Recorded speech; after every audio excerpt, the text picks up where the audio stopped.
Saya mengucapkan selamat malam untuk seluruh keluarga besar LPF yang hadir pada malam hari ini.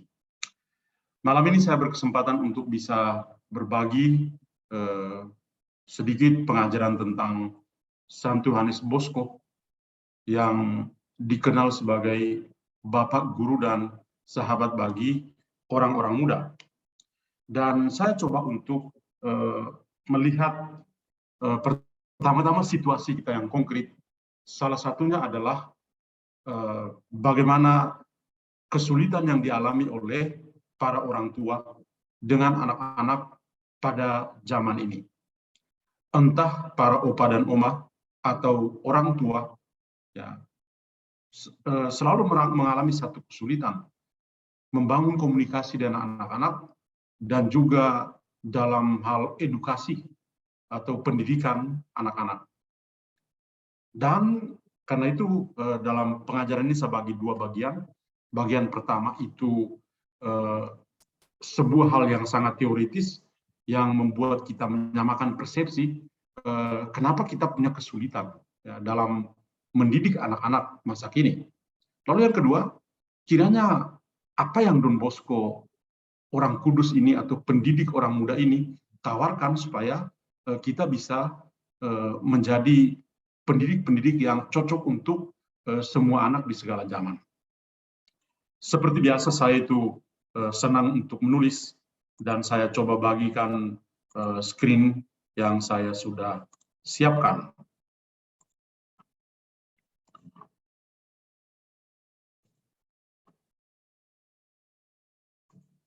Oke. Pendidikan adalah sebuah kepedulian hati.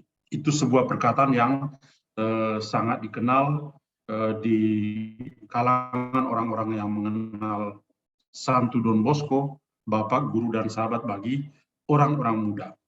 Kita mulai dengan mengajak kita untuk memandang gambar ini. Pasti kita semua yang hadir malam hari ini tahu persis anak-anak atau cucu-cucu itu punya gaya hidup seperti ini. Dan saya yakin bahwa gambar ini tidak membuat kita semua kaget, tapi membuat kita semua harus menerima bahwa dunia memang sedang seperti ini. Para oma dan opa yang hadir, atau teman-teman yang segenerasi dengan saya yang hadir, kita jangan kaget dan bertanya kenapa anak-anak sekarang kok beda dengan zaman kita ya. Kalau kita membandingkan, maka kita akan menjadi stres dengan kehidupan kita. Salah satu masalah yang ada dalam keluarga di masa sekarang ini adalah bagaimana kita mendidik anak-anak itu dengan hati. Kalau mendidik dengan hati berarti satu kata lain yang muncul adalah kasih. Bagaimana kita mendidik dengan kasih, bukan terpaksa untuk mendidik. Relasi antara anak-anak atau cucu-cucu kadang-kadang menjadi sangat sulit. Enggak nyambung antara orang tua dengan anaknya. Enggak nyambung antara para cucu dengan oma dan opanya. Ya itu hal yang memang kita semua rasakan.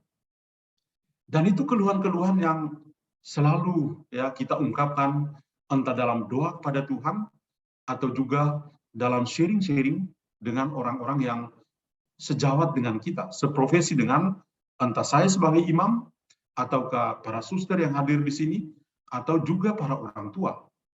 Ya, semua pasti mengalami sharing hal-hal yang sama.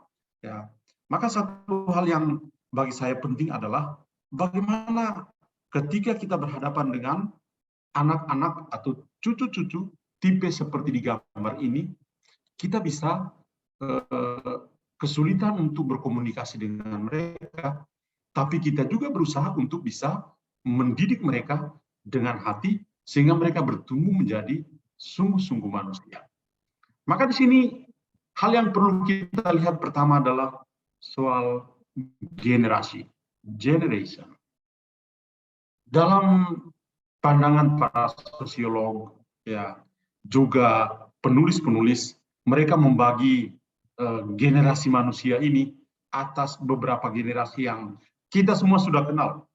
Tapi saya hanya berusaha untuk bisa mengingatkan kembali, dan kiranya ingatan ini lalu menyadarkan kita untuk berelasi dengan anak-anak atau cucu-cucu, dan bagaimana kita berusaha untuk mendidik mereka, mendidik dengan hati. Generasi yang pertama itu ada yang masih hidup, generasi tradisionalis. Siapa generasi tradisionalis ini? Dari gambar kita bisa langsung tahu. Generasi yang lahir ya tahun 22 mungkin semuanya pada meninggal ya. Tapi ya sekurang-kurangnya dari tahun 22 sampai 45 itu disebut generasi yang tradisional. Kenapa mereka itu tradisional? Ada beberapa kekhasan yang generasi ini alami dan yang juga kita tahu dari sejarah dunia.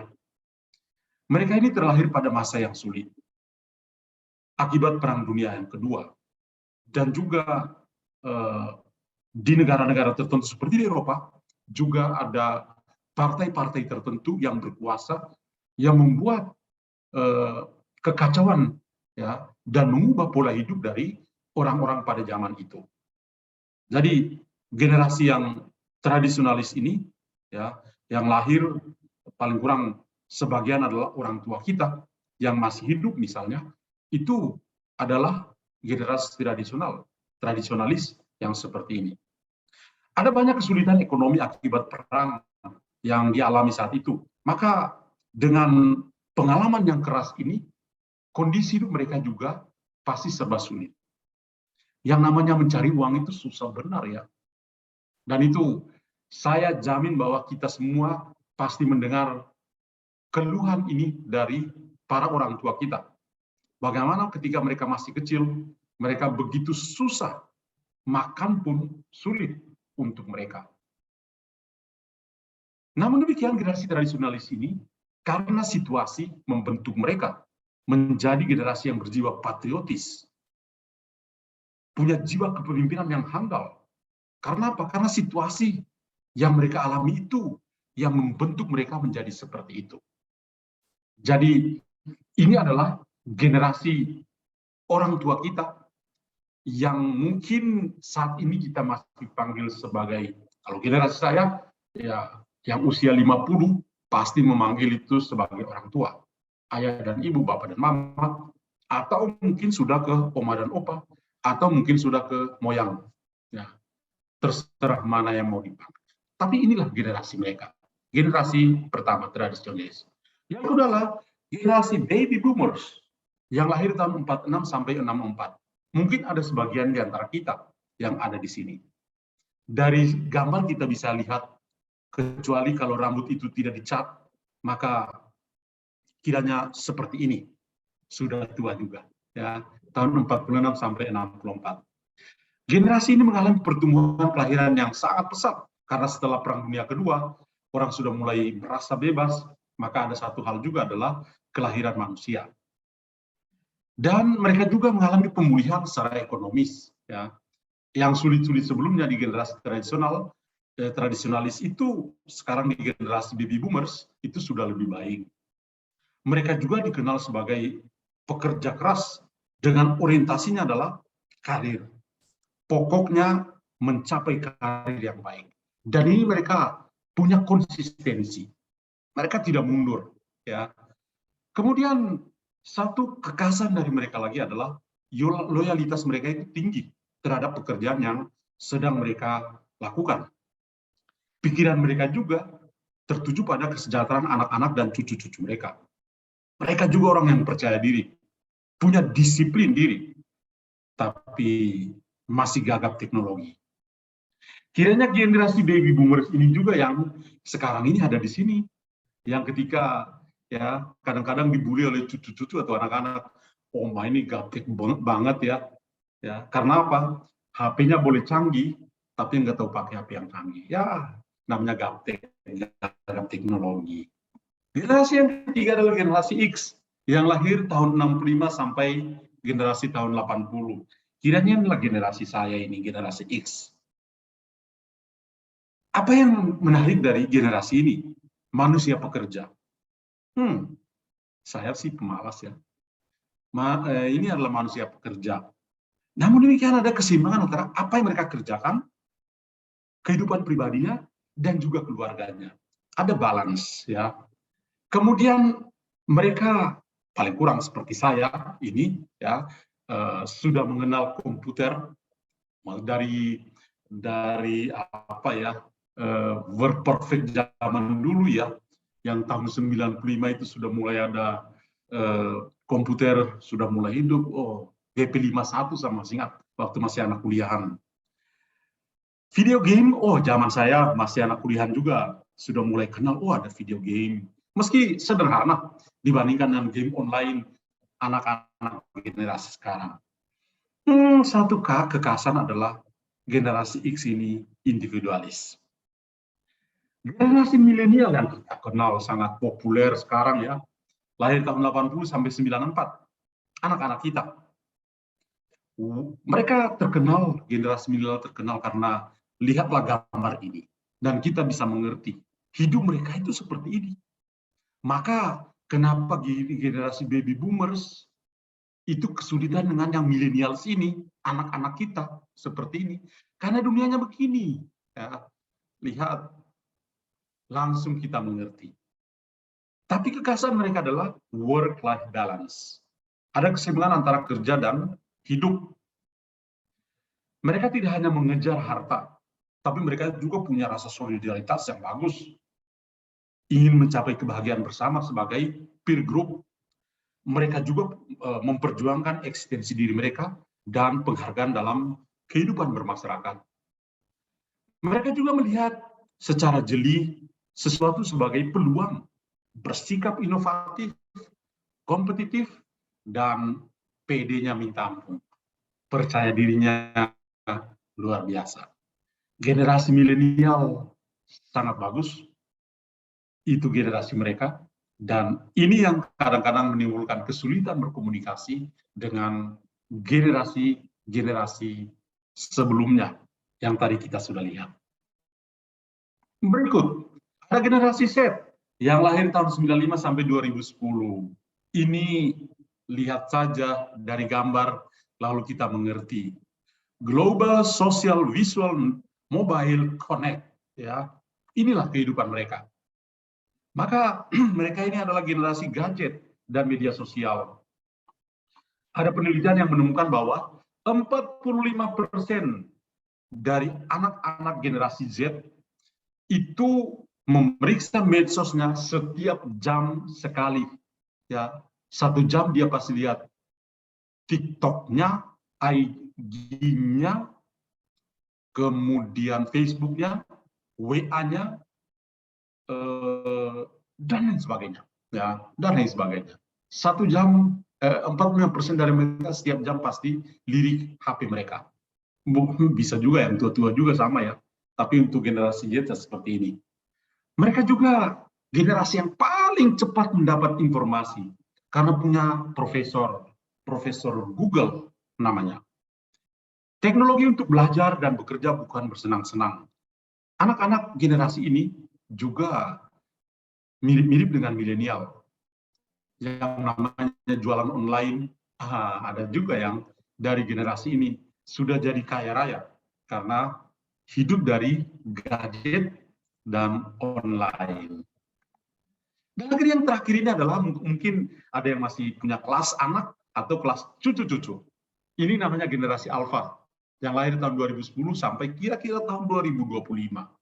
Diperkirakan bahwa sekitar 2,5 juta generasi alfa lahir setiap minggu dan perkirakan 2 miliar di tahun 2025. Ini memang untuk negara-negara dunia ketiga kelahiran pasti sangat tinggi. Generasi ini familiar dengan teknologi, tertarik untuk bermain gadget, bukan permainan tradisional seperti main kelereng atau main umpet-umpetan, enggak ada lagi itu umpet-umpetan. Ini dari gambar ini kita bisa lihat, ya. Maka jangan pusing ketika lihat anak-anak begini. Jangan bilang, "Duh, kamu tidak sama dengan papi dan mami dulu atau tidak sama dengan oma dan opa zaman dulu." Inilah generasi alfa. Nah, Saya memperkenalkan generasi-generasi ini, ya ini adalah ringkasannya, ya. Dan kita coba melihat pertanyaan, mengapa anak-anak sekarang kok begitu berbeda? Ini adalah pertanyaan dari kita para orang tua.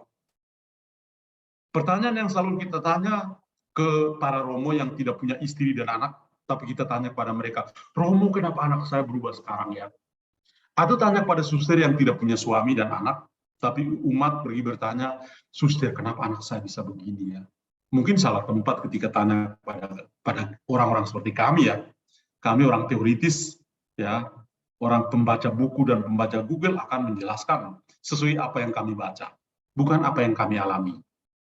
Jadi kalau kita lihat ya generasi tradisional atau builders, baby boomers, generasi X, kemudian generasi A, generasi Z, dan generasi Alpha, kita yang kira-kira masuk di 3 generasi ini, builders atau tradisional, baby boomers, dan generasi X, akan memandang mereka yang generasi A atau milenial, generasi Z, dan generasi Alpha, itu sebagai orang-orang yang sangat berbeda dengan kita dalam hal perilaku.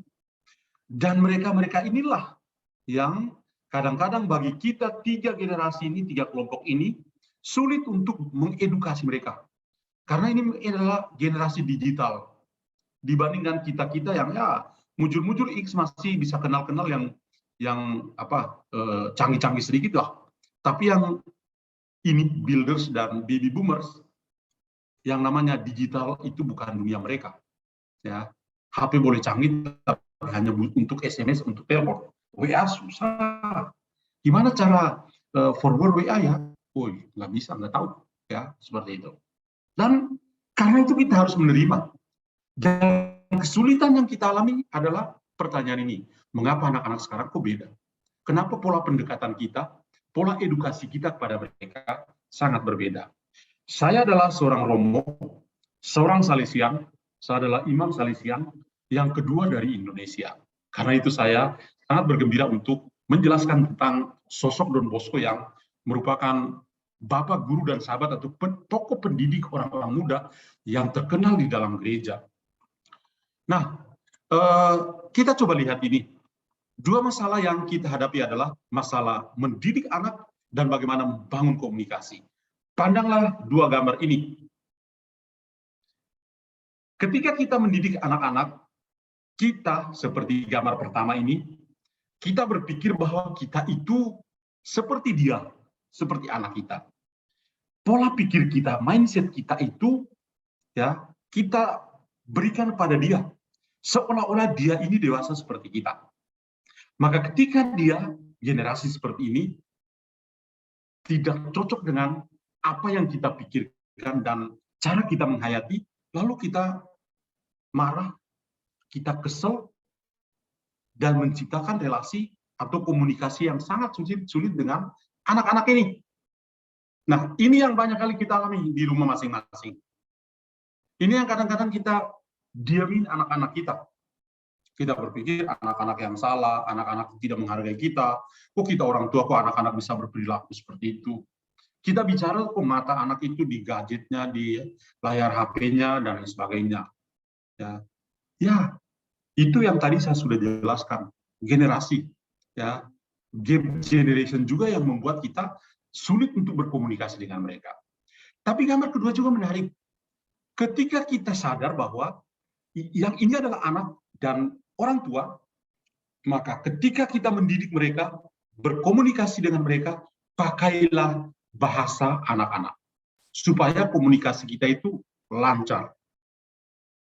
Untuk itu, orang tua harus update dong.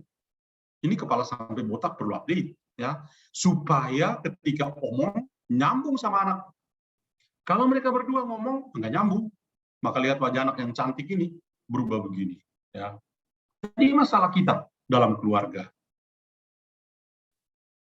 Nah, karena itu saya tawarkan sosok orang kudus ini, Don Bosco. Don Bosco kita kenal bukan karena sekolah-sekolah Don Bosco, rumah sakit Don Bosco, bukan. Don Bosco ini adalah seorang pendiri kongregasi yang hebat. Ya, dia lahir di Becchi di Italia Utara tanggal 16 Agustus 1815. Ayahnya Francisco Bosco meninggal ketika Don Bosco baru berusia 2 tahun, dan ibunya single parent Margareta Occhiena yang sekarang juga dalam proses untuk menjadi santa dalam gereja Katolik. Saudaranya ada saudara tiri Antonio. Sebelum Francisco menikah dengan Margareta, dia sudah punya istri dan punya anak namanya Antonio, tapi istrinya meninggal dan ini adalah istri kedua Margareta. Dan Margareta bersama Margareta punya anak Joseph, dan tentu yang kedua yang bungsu adalah Johannes Melchior Bosco. Latar belakang keluarga mereka sangat sederhana. Sebagai single parent, ya, Margareta itu berusaha untuk menanamkan nilai-nilai manusiawi dalam pembinaan manusiawinya untuk bertumbuh menjadi seorang anak laki-laki yang sejati, karena dia tanpa ayah ketika masih usia 2 tahun, dan juga bisa bertumbuh menjadi seorang anak yang beriman pada Kristus. Jadi dari kesederhanaan dalam keluarga, tapi kaya dalam iman. Maka ketika dia menjadi dewasa, dia memilih. Pilihannya adalah apa? Menjadi imam. Dan dia menjadi imam untuk orang-orang muda. Orang-orang muda yang tipe apa? Lihat, Don Bosco sebagai seorang imam, kemudian berhadapan dengan anak-anak ini. 2 tipe anak-anak yang selalu ada dalam kehidupan kita. 2 di depan dengan sorot mata dan wajah yang membuat kita mengerti. Anak-anak ini adalah opsi fundamental kita sebagai orang tua untuk memperhatikan mereka. Yang di belakang itu pakaiannya rapi, wajahnya ceria, ya. Mereka juga menjadi pilihan kita. Nah, dari 2 jenis atau 2 tipe anak yang ada di sini, tentu saja kita harus punya prioritas. Kalau mau cari aman, pilihlah mereka yang di belakang. Enggak ada masalah, ya kan? Anak yang penurut. Tapi kalau mau mencari tantangan dan menyelamatkan jiwa-jiwa, carilah 2 yang di depan ini. Yang susah diatur, yang bikin kita kesal. Nah, mereka-mereka inilah yang harus kita selamatkan. Mereka-mereka ini yang menjadi fokus edukasi kita untuk mereka bisa menjadi lebih baik. Dan ini yang dialami oleh Romo Johannes Bosco, seorang imam projo yang saya kagumi dari para imam projo yang ada. Bagaimana dia berusaha untuk mendidik anak-anak di tempat yang namanya oratorium. Oratorium itu sebuah rumah, sebuah asrama. Pendidikan Don Bosco itu pendidikan berbasis asrama. Dan bagaimana Don Bosco memulai karya bersama dengan orang-orang muda yang miskin akibat revolusi industri pada zaman itu. Nah, di tempatnya dia membangun bengkel-bengkel di daerah Waldoko. Bengkel apa yang dia bangun? Sangat sederhana, sesuai dengan zaman dia. Tahun 1841 sampai 1859 itu adalah masa yang sulit. Tapi Don Bosco bisa mendirikan bengkel-bengkel untuk apa? Sol sepatu, bengkel untuk bisa mengajar anak-anak muda. Tidak hanya sol sepatu, bisa menjahit, bisa menjadi tukang kayu untuk membuat kunci dan menjilid buku dan percetakan. Lihat, ini sangat sederhana, tapi ukurannya waktu itu adalah bagaimana Don Bosco punya opsi mendidik anak-anak muda ini yang datang dari kampung-kampung itu liar, seperti gambar tadi ini. Ya, tapi ketika bertemu dengan Don Bosco, dia berusaha untuk mendidik mereka. Dengan sedikit keahlian yang dia miliki, dia berusaha untuk mendidik anak-anak ini untuk bisa tertawa dan melihat ke depan bahwa mereka juga punya masa depan. Itu. Jadi di tempat inilah, oratorium atau asrama inilah, Don Bosco membentuk anak-anak muda yang sangat sulit di mata orang tua mereka, tapi Don Bosco bisa. Anak-anak yang sudah tidak diperhatikan lagi oleh orang tuanya karena kesulitan dalam berkomunikasi dan mengedukasi, semuanya lari ke Don Bosco. Dan disinilah mereka merasa bahwa di oratorium adalah sebuah rumah bagi mereka. Sistem edukasinya apa? Bagaimana Don Bosco punya sistem untuk mengedukasi atau mendidik anak-anak. Sistemnya adalah sistem preventif. Di Italia waktu itu ada 2 sistem edukasi yang terkenal. Yang paling terkenal ada yang pertama ini, sistem represif dalam mengedukasi anak-anak muda. Caranya bagaimana? Kalau salah, pukul. Tidak ada ampun. Pukul supaya dia mengerti. Dan sistem represif ini yang juga kadang-kadang masih ada dalam keluarga. Kadang-kadang masih dalam budaya tertentu, anak-anak kalau salah harus dipukul. Ya. Ketika pukul, lalu orang tua atau guru mulai mencari alasan, ya memukul karena mengasihi. Siapa yang bilang memukul karena mengasihi? Nggak ada itu. Ya. Sudah pukul, orang sudah kesakitan, aku bilang mengasihi. Tapi itulah sistem represif yang ada. Don Bosco hadir dengan sistem ini, sistem preventif. Ada 3 pilar penting dalam sistem edukasinya ini. Bagaimana di oratori dia tanamkan dan bisa memenangkan jiwa orang muda. Pertama, prinsipnya adalah akal budi. Tuhan kasih kita otak, maka pakailah otak, jangan pakai otot. Nah, ini satu prinsip penting. Kadang-kadang kita mengutamakan otot daripada otak. Don Bosco tidak. Kita bisa mengubah orang-orang muda kalau kita pakai akal budi. Bagaimana menggunakan akal budi? Berdialog, panggillah, bicaralah dari hati ke hati. Dan kita akan menangkan hati anak itu. Romo tapi berkali-kali omong sama dia. Dia tetap seperti itu. Sepertinya dia dari sana memang seperti itu. Dari dalam kandungan sudah seperti itu. Itu orang yang pesimis. Tapi kalau Don Bosco, atau paling kurang saya juga sebagai pengikut Don Bosco, harus optimis. Dia punya prinsip optimisme dan kegembiraan. Orang yang optimis, dia akan pakai dia punya otak, pakai akal budi, untuk memenangkan jiwa dari orang yang susah kita atur itu. Nah, ini satu pilar pertama dari sistem preventifnya. Yang kedua adalah iman. Don Bosco mengatakan bahwa kita tidak hanya mengandalkan otak, kita andalkan juga hati kita. Kalau omong tentang hati, omong tentang iman, omong tentang cinta kepada Tuhan. Jadi butuh iman. Maka Don Bosco mengatakan tujuan pendidikan saya dalam sistem preventif adalah mendidik orang-orang muda untuk menjadi orang Kristen yang baik dan warga negara yang jujur. Itu dia punya prinsip.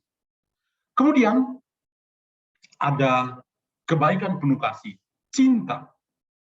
Orang untuk bisa memenangkan jiwa anak-anak muda atau anak-anak dalam keluarga kita, anak-anak kita, cucu-cucu kita, pakailah akal budi kita untuk berdialog, untuk membangun komunikasi dengan mereka, untuk lebih mengerti daripada dimengerti, dan itulah tugas kita sebagai edukator. Lebih baik mengerti daripada dimengerti. Iya Romo, tapi saya ini kan orang tua, saya kan sudah tua, anak-anak harus mengerti saya juga. Iya, itu kita mengerti. Tapi semakin kita mengerti anak-anak, saya jamin deh anak-anak akan mengerti kita. Itu adalah edukator. Atau juga di sekolah, bukan hanya di rumah, di sekolah juga sama. Kita akan menjadi guru yang hebat ketika kita bisa pakai otak, bukan otot.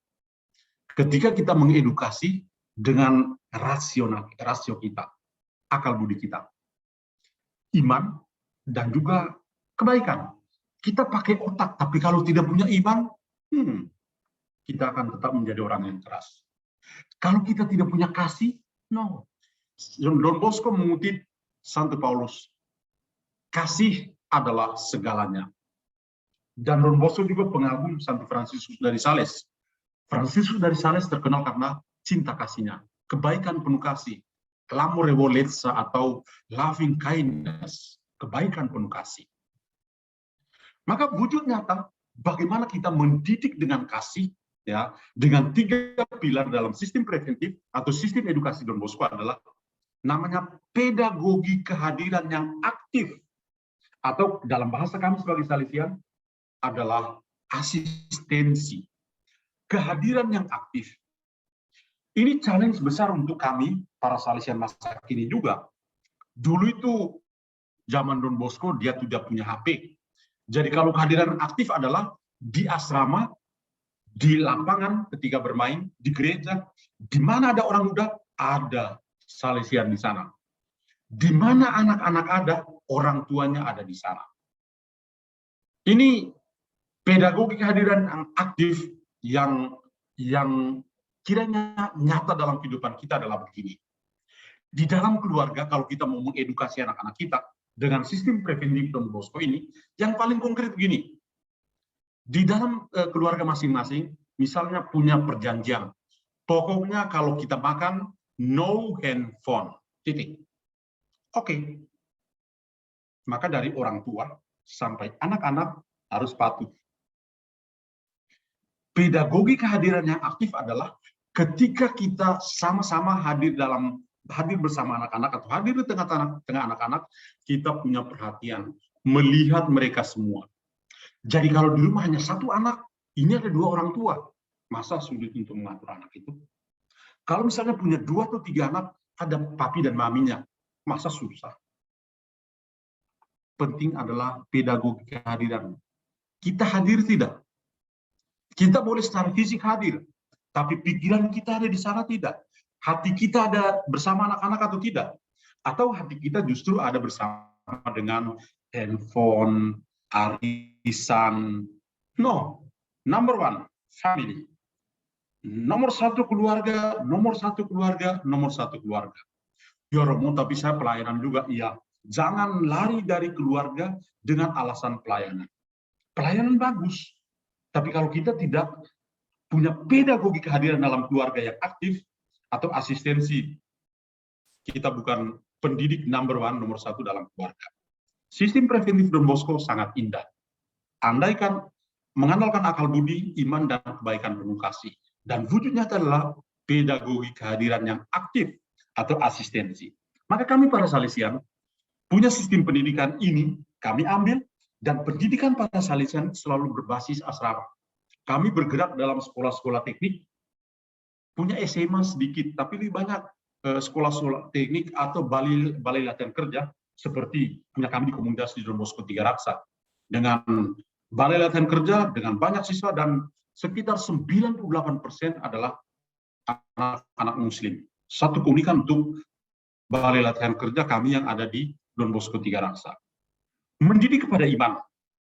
Don Bosco tadi dalam satu pilar sistem preventif adalah tentang iman. Dan ada 3 ajaran yang menjadi warisan rohani yang kami pegang. Devosi kepada Tuhan Yesus dalam Sakramen Maha Kudus.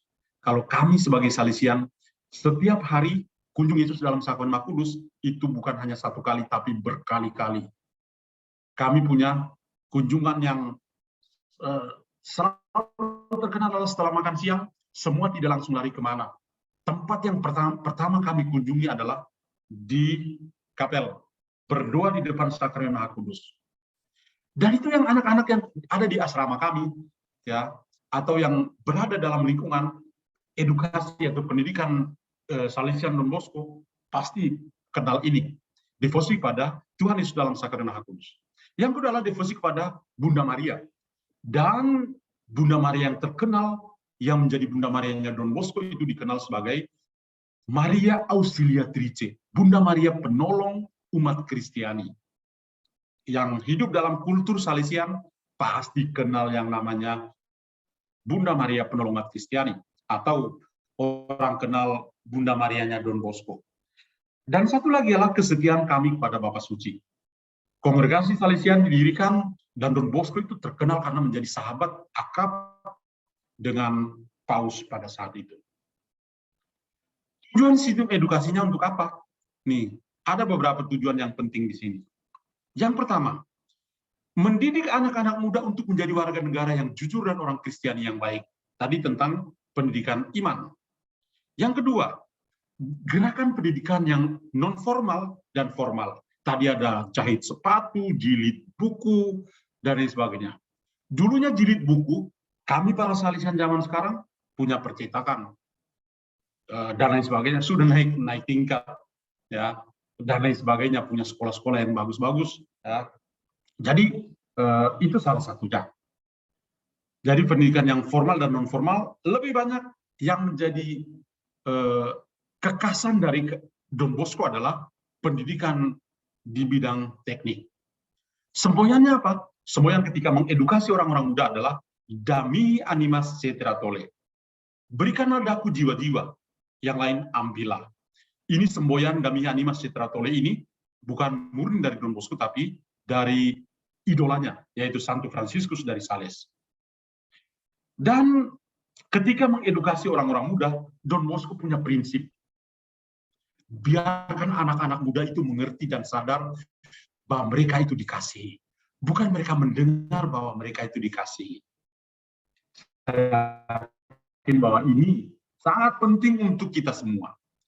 Anak-anak kita dalam keluarga, para anak atau cucu yang ada di rumah, biarkan mereka itu mengerti dan sadar bahwa orang tua itu mengasihi mereka. Bukan mereka mendengar bahwa I love you babe, nggak ada itu. Mereka boleh mendengar, tapi pasti mereka bertanya, yang benar aja, memang benar, ya. Seperti itu. Anak-anak sangat kritis zaman ini. Jadi anak-anak harus mengerti bahwa mereka dikasihi, bukan mereka mendengar bahwa mereka dikasihi.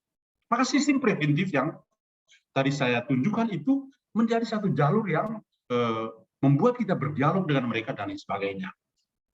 Ada perkataan-perkataan dari Don Bosco yang sangat menggugah hati kita dalam mengedukasi orang-orang muda dan bagaimana kita sebagai orang tua atau pendidik bagi mereka. Saya mulai dengan untuk orang-orang muda. Don Bosco mengatakan begini, karena kalian adalah orang-orang muda, maka sudah cukuplah bagi saya untuk mengasihi kalian. Don Bosco fokusnya adalah orang-orang muda, terutama orang-orang muda yang sangat miskin. Dalam cerita ketika dia bertemu dengan seorang pemuda namanya Bartolomeo Garelli, dia tanya, kamu bisa apa? Nggak bisa tahu apa-apa. Maka pertanyaan terakhir, apakah kamu bisa bersiul? Kalau bersiul sih bisa. Maka dia diajarkan untuk bisa bersiul. Dan setelah bersiul, baru Don Bosco mengajarkan dia doa Salam Maria. Dan ini menjadi awal pertama Don Bosco mulai oratoriumnya.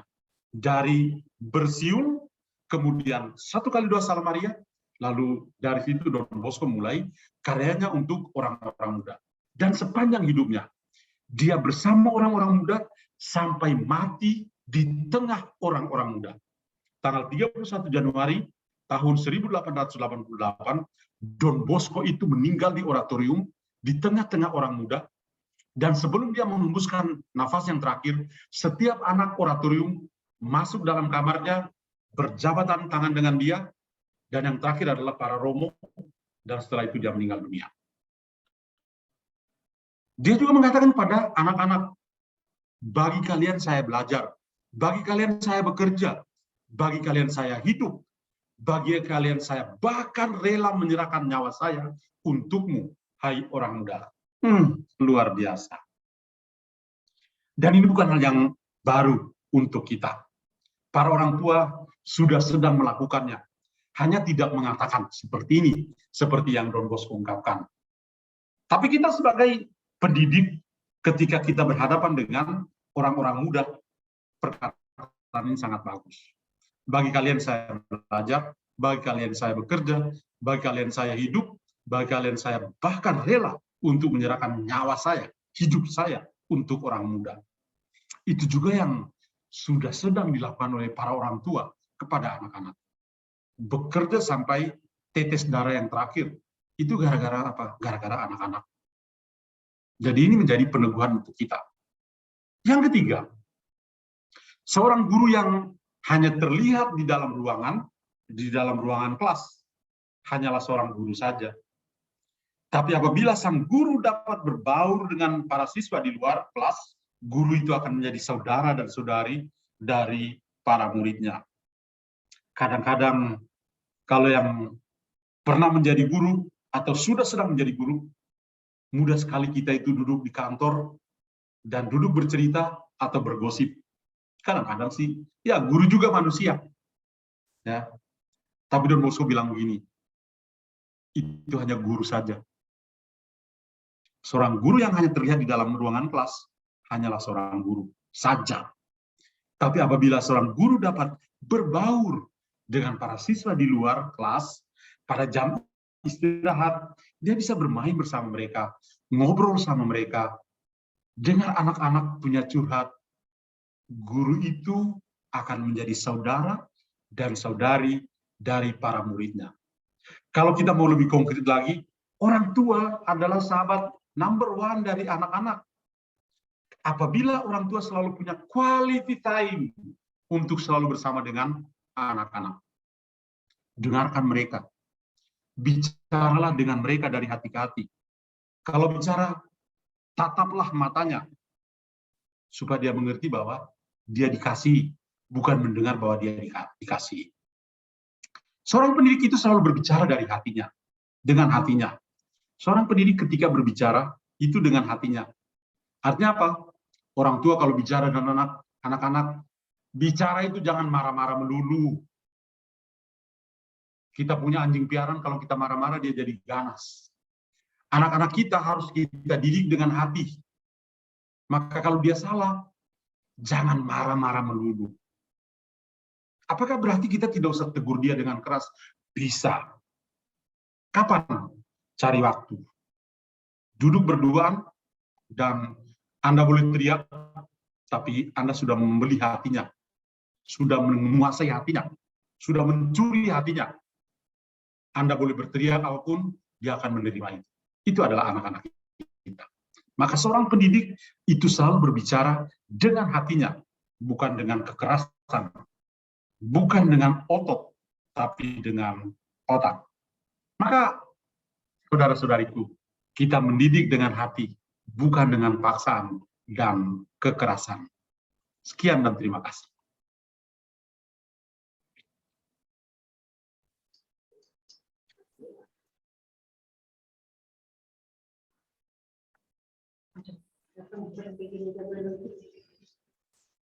Luar biasa, Pater.